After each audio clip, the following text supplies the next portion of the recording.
Australia is home to one of the most unique ecosystems in the world.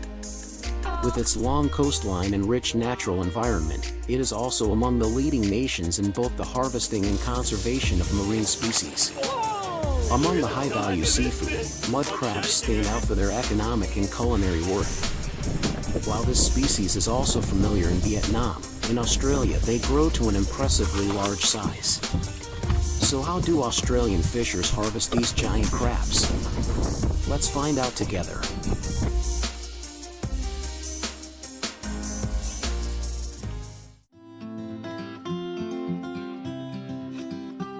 Mud crabs are among the largest and most valuable crab species in the world. They typically inhabit mangrove forests, river mouths, and coastal areas in tropical and subtropical zones. In Australia, states like Queensland, the Northern Territory, and New South Wales boast the highest mud crab yields.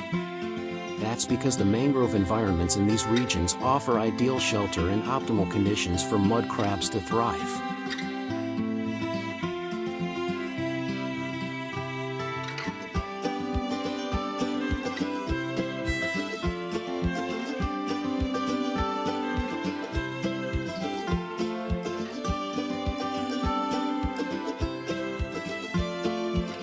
The most commonly used method to harvest mud crabs in Australia is the use of trap cages, which help increase harvesting efficiency while reducing the risk of bycatch. These traps are typically made from stainless steel, plastic mesh, or other durable materials that can withstand saltwater conditions. The cages are large enough to capture multiple mature crabs at once, while still minimizing the capture of unintended species. The traps are designed with one-way entrances, allowing mud crabs to enter but preventing them from escaping. The key to success lies in the bait. Usually dead fish, as mud crabs are strongly attracted to strong-smelling food. The bait is securely fixed inside the trap to make it easily accessible to the crabs. Fishermen usually place mud crab traps in mangrove forests, as this is the natural habitat of the species. The traps are typically set in the late afternoon and left overnight to increase efficiency, since mud crabs are most active and forage during the night. Early the next morning, the traps are checked and the crabs harvested to ensure they do not die from lack of oxygen.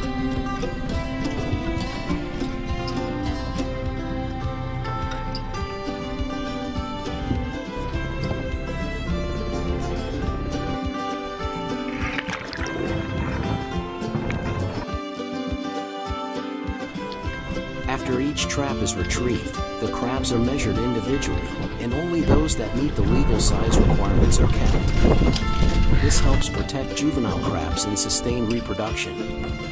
Many traps are designed with escape gaps to allow smaller crabs to exit, keeping only mature specimens. Female crabs carrying eggs are also released back into the wild to continue the reproductive cycle.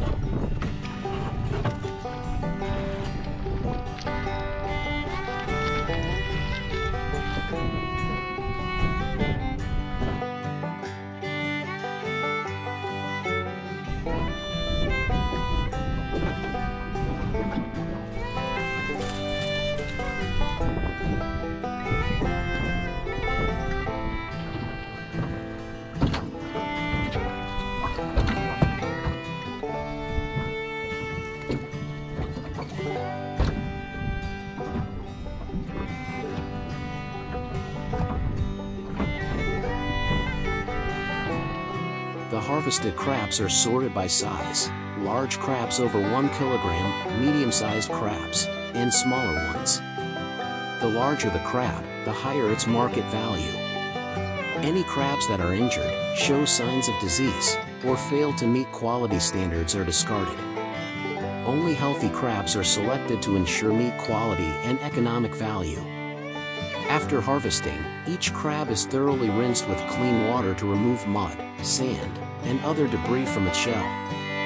They are then stored in cool water tanks or placed on ice to lower their body temperature, helping to stabilize them and extend their shelf life.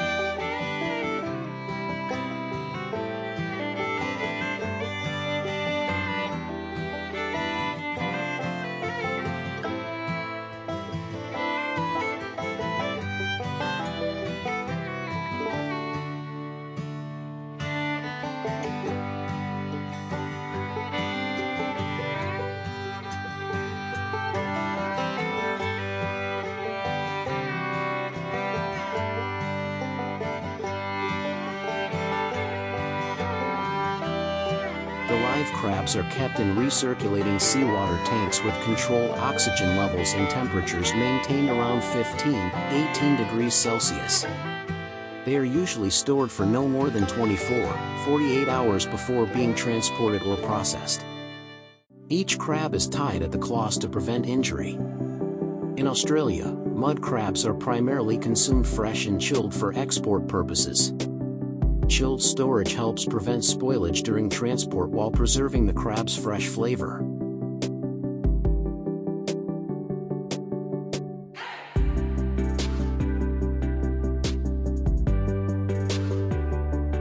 Mud crab is a major export commodity that brings high economic value to Asian markets such as China and Japan. Each year, mud crab exports generate millions of US dollars in revenue. This industry also plays an important role in securing income for local communities and creating jobs for thousands of workers in the fishing and seafood processing sectors.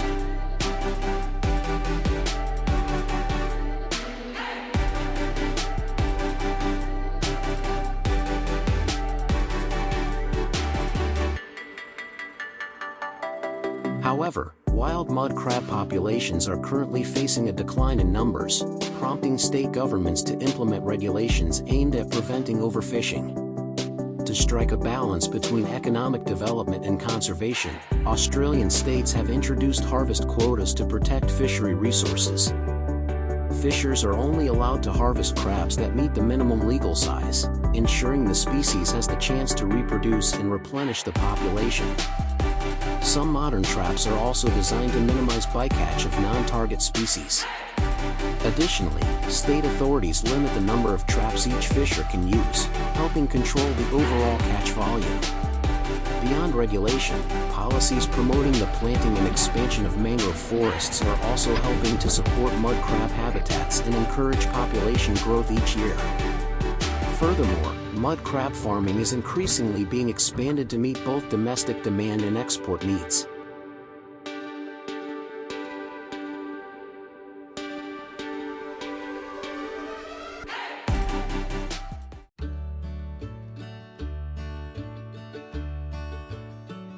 Did you know? Every year, a massive bee farm in the United States can harvest up to 10 million liters of honey, enough to fill more than 4 Olympic-sized swimming pools.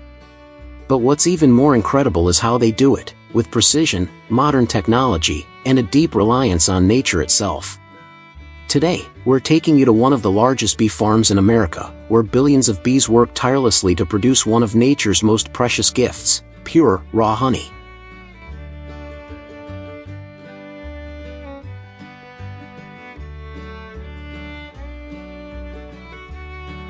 We're currently in North Dakota, a state located in the northern U.S., bordering Canada. This region is home to vast fields of sunflowers, canola blossoms, and wild mint that stretch for hundreds of hectares thanks to its ideal soil, temperate climate, and low pest pressure. North Dakota has been known as the honey capital of the U.S. for decades.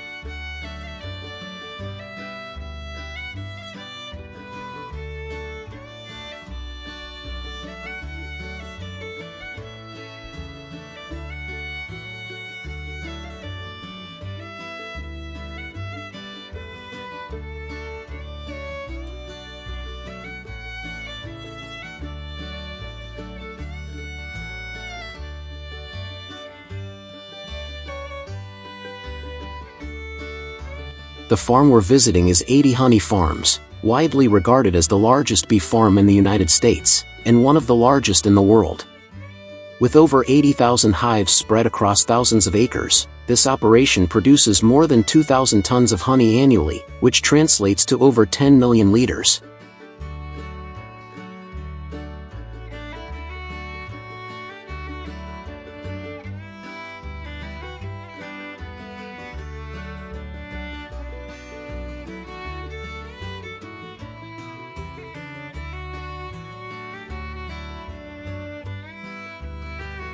What makes 80 Honey Farms truly special isn't just its scale, but the way it runs like a perfectly tuned biological machine.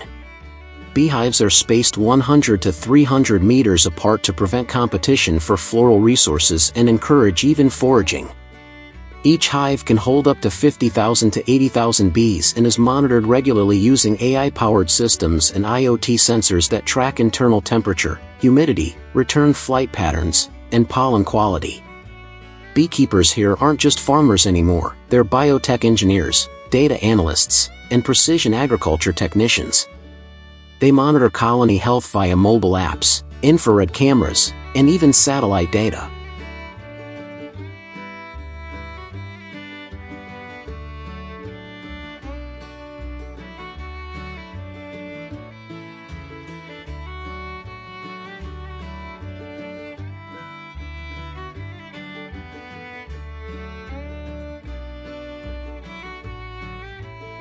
Unlike mass-produced commercial honey, the honey at 80 Honey Farms is harvested with extreme care to maintain its pure, natural quality.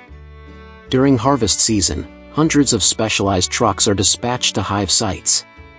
The process begins with a gentle smoke treatment to calm the bees. Then, each wax frame is carefully removed and loaded onto the trucks.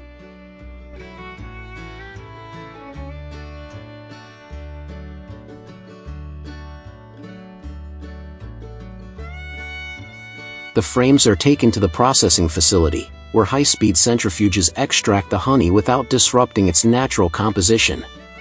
The honey is then lightly filtered, packed into drums, barcoded for traceability, and stored in cold warehouses.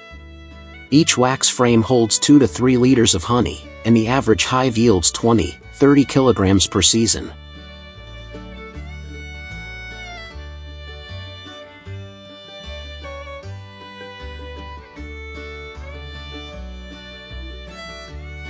What's more, 80 Honey Farms follows a strict nature-first philosophy: no heat processing, minimal filtration, absolutely no blending. Every drum is single origin, meaning it's harvested from one flower type only, such as canola, mint, or sunflower, giving each batch a distinct and unique flavor profile.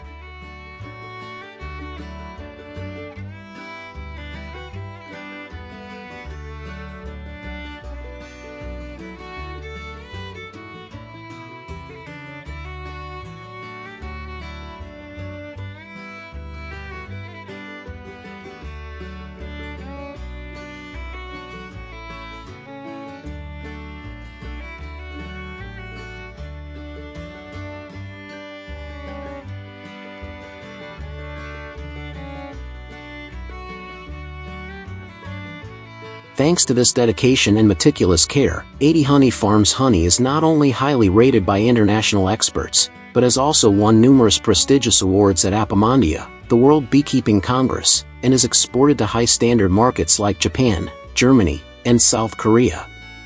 This isn't just honey, it's nature's essence, nurtured with heart and soul.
Today, many experts believe that beekeeping stands at the front line of sustainable agriculture, a field that doesn't just produce food, but plays a vital role in maintaining ecological balance and biodiversity.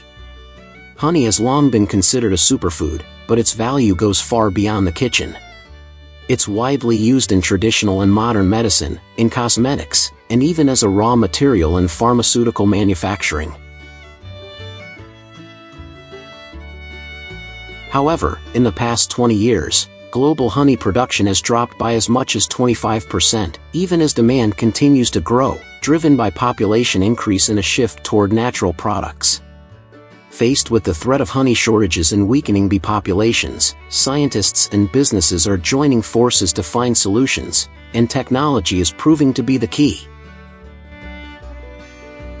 So, what do you think about the largest bee farm in America? Is this the future of modern agriculture? Let us know in the comments below.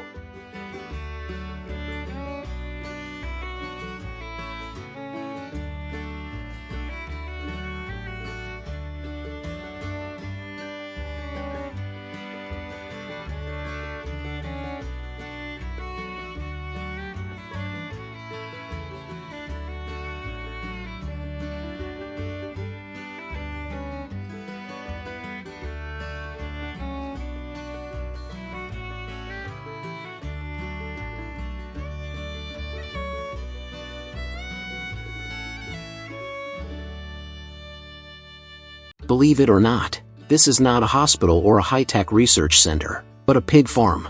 That's right, you heard right. While most of the world is still familiar with the image of pig pens stretching across the fields, in China, skyscrapers for pigs are springing up more and more. This is not only a space optimization solution, but also a model that integrates high technology, smart management, and aims for sustainable development. Now, let's explore the high-rise pig farming model, a completely new and surprising perspective inside China's vertical farms to see what's so special. In 2022, a Chinese company surprised the world when it opened a 26-story pig farm in Hubei province. With a height equivalent to an apartment building, it is capable of raising up to 650,000 pigs per year, from piglets, sows, to pigs ready for sale.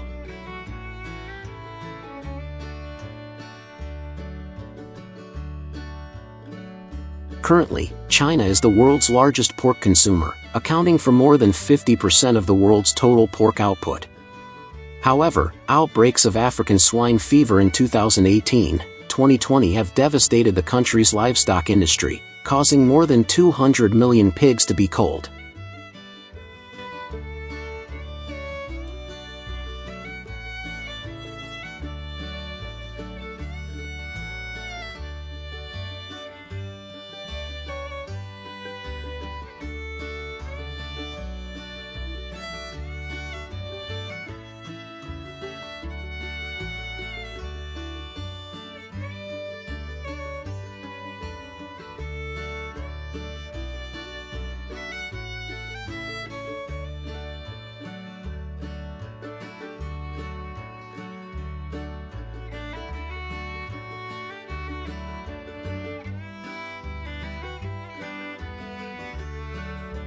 Faced with huge consumption demand but limited land funds and high disease risks, large companies have decided no longer expand horizontally, but go vertically.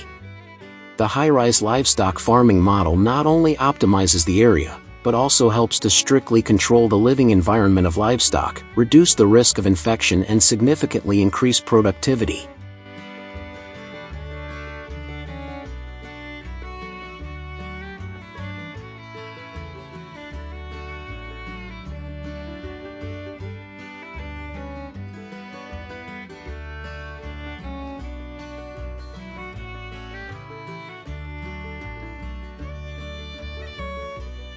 It can be seen that, inside the building, each floor is a specialized area such as sow and piglet breeding area, gilt and fattening stage breeding area, treatment, isolation or special individuals. Finally, the air, waste and renewable energy treatment system.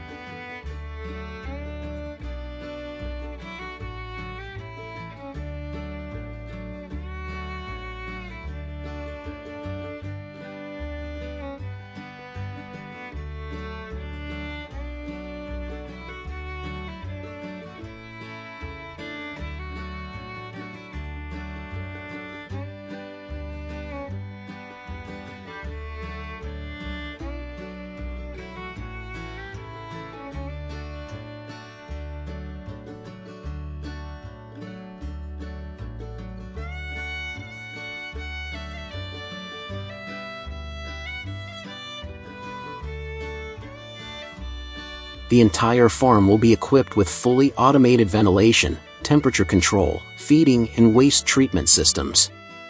From the outside, it looks no different from a hotel or a high-end office building. But inside, everything is designed to ensure maximum biosecurity, minimize disease, and help pigs grow in a clean, modern environment.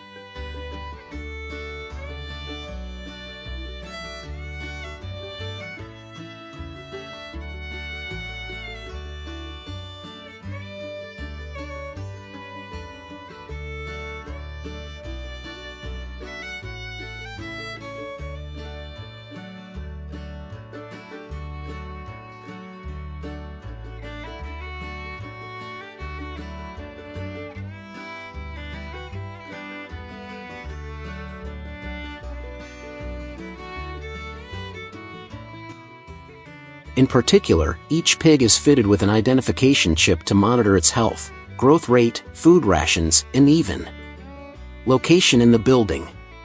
All data is sent to the control center using artificial intelligence, helping managers easily detect problems early and make timely adjustments. No bad smells, no noisy squeals, no muddy barns, everything is clean, closed, and operated on a chain.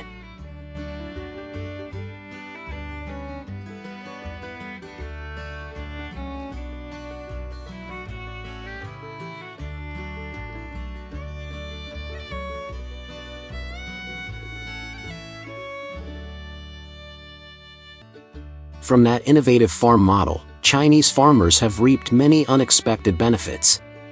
Compared to the traditional model that requires dozens of hectares of land, the high-rise farm only needs a campus of less than 3 hectares but has the same productivity. That helps save land and operating costs significantly.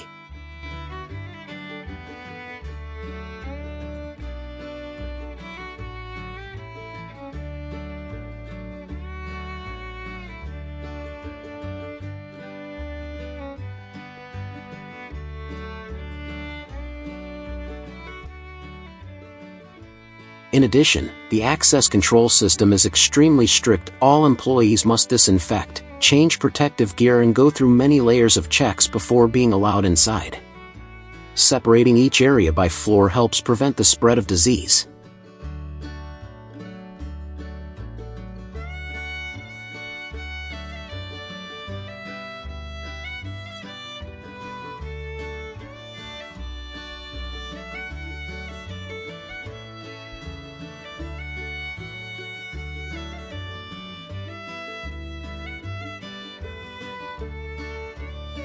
Despite its outstanding economic efficiency, the high-rise farming model is still controversial. Many animal protection organizations believe that raising pigs in a closed environment, lacking natural light and no space to move, can cause stress and affect their natural behavior. In particular, when an incident such as a power outage, fire, or epidemic occurs, the damage can be enormous.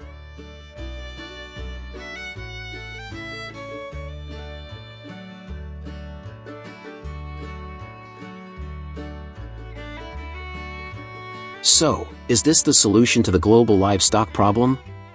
Currently, many other countries are also monitoring and considering applying this model.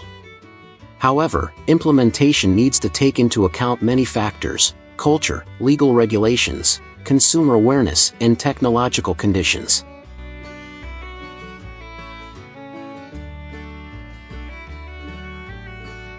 The high-rise pig farming model in China is completely changing the way we think about the livestock industry. It represents technological advancement, design innovation, and a strong response to real-world challenges. However, it also raises many unanswered questions. Where is animal welfare? What is long-term sustainability? And are we sacrificing too much for high productivity?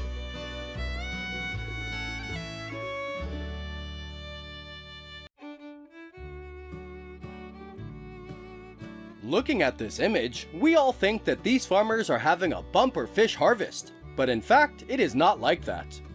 These are Thai people who are carrying out the task of catching invasive black tilapia. Thousands of tons of fish have been removed by the government and people in river basins across 19 provinces. So, what are the harmful effects of black tilapia and how do farmers deal with them? Let's explore with us in this video.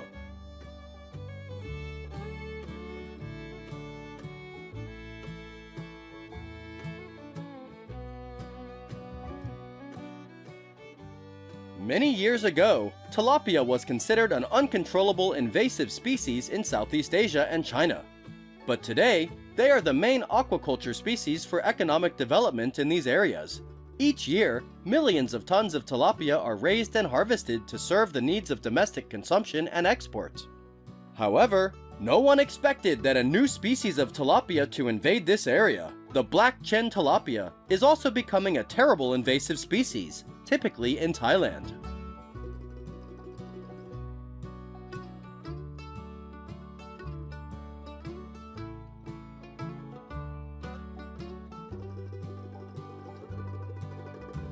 Most recently, people in Thailand caught more than 1,300 tons of invasive black tilapia. This fish is considered highly destructive and has seriously affected the country's fisheries. Native fish species, which are more valuable in local markets, are gradually being replaced by black tilapia in the catch. This has caused a decline in the quality of aquaculture and reduced the income of local farmers. The estimated economic damage caused by black chin tilapia in Thailand is at least $293 million per year.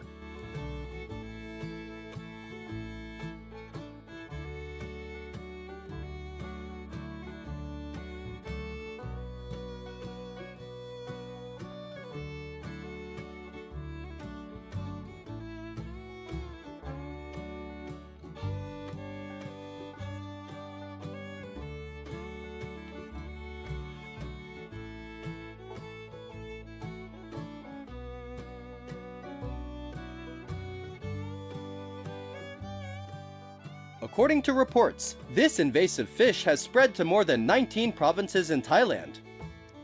They can spawn up to 500 at a time and damage the ecosystem in rivers, swamps, canals by hunting small fish, shrimp, and other small creatures. Many native species in river areas are significantly declining, forcing the government to take appropriate control measures to prevent more serious consequences that may occur. Black chin tilapia, a fish native to West Africa, was first discovered in Thai rivers in 2010 and has spread rapidly in the past 8 years. It is also considered a pest in the US state of Florida and the Philippines.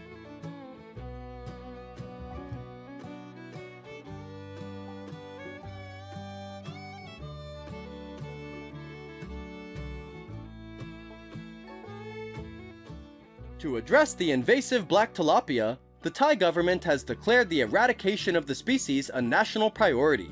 That is, control of black tilapia must be a priority, are now at the forefront. The government has also begun to encourage people to consume them by eating them.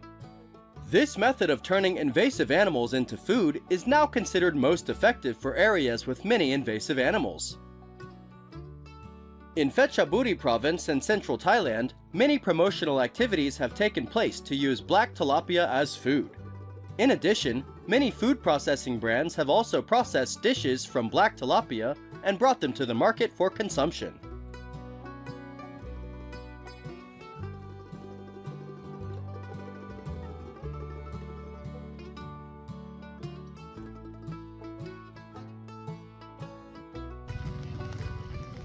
In addition, the Thai government also paid fishermen 11 baht, about 50 cents per kilogram.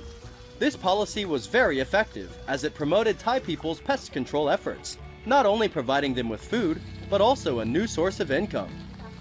As a result, in a short period of time, Thai farmers caught more than 1,300 tons of invasive black chin tilapia.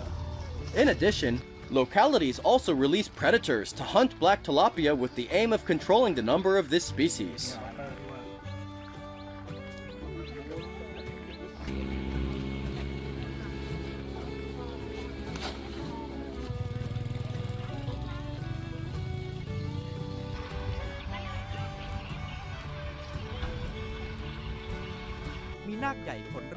In addition to encouraging people to consume black tilapia meat, Thailand also takes many other measures to thoroughly control the number of this fish species. Farming of black tilapia or their release into the wild is also prohibited and strictly controlled. The Thai Department of Fisheries has established surveillance programs to monitor the spread of black tilapia in freshwater and brackish water systems. This way, the Thai government can easily take measures to prevent and control the invasive species. Authorities have also tightened regulations on the import and movement of non-native fish species, including black tilapia. These regulations are aimed at preventing the introduction of new invasive species and controlling the movement of black tilapia between regions.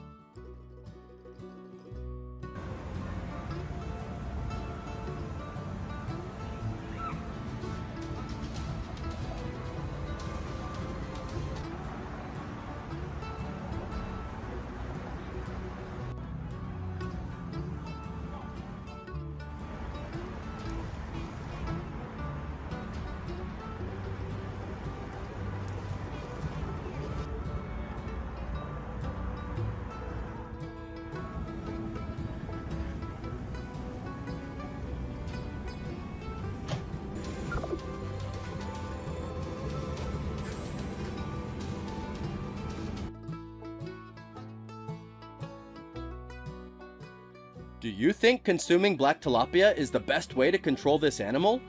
Although controlling invasive species is never easy and very expensive, the Thai people may be successful in limiting the development of this fish.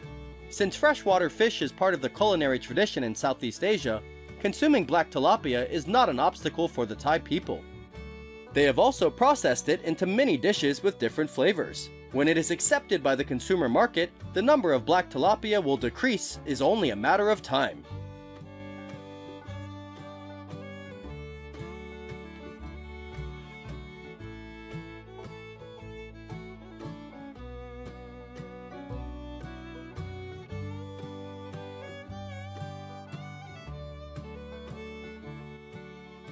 We have just watched how Thai people deal with invasive tilapia. How do you feel about today's video?